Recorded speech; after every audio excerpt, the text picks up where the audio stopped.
Well, I'm rather excited today. I visited my husband's aunt, and they have a farm, and they had some old hog panels that they were not using. So I'm going to show you how I'm going to implement these into my straw bale garden. I don't know if you can see. Let me get where we can see.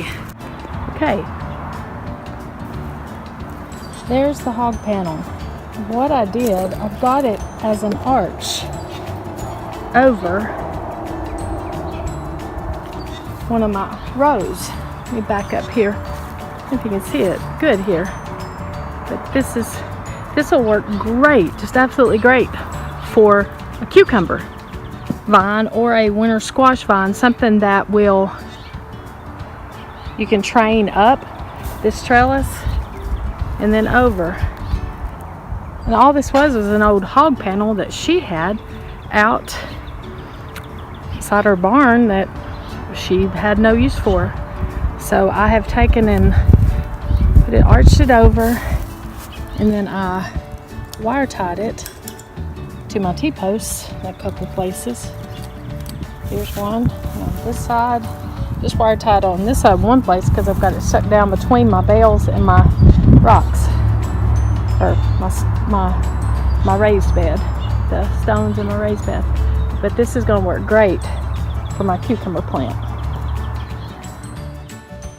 I was really excited about these hog panels, and I wanted to share this idea with you. You could use these in, of course, your straw bale gardens. You could use them in a garden in the ground. You could use them in a raised bed. This would work for any garden purpose, for any of your plants that vine or need some kind of support.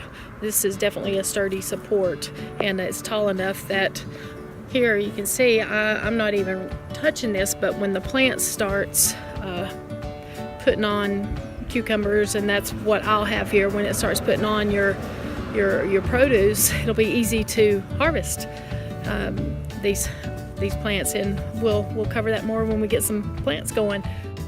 Don't forget to water your bales today. Today's day 2 of the conditioning process, so just make sure you put about 2 gallons of water per bale to get them good and saturated, and that'll take care of day 2. It's a pretty easy day. And I want to thank you for watching, and until next time, happy gardening. Enjoy this sunny weather.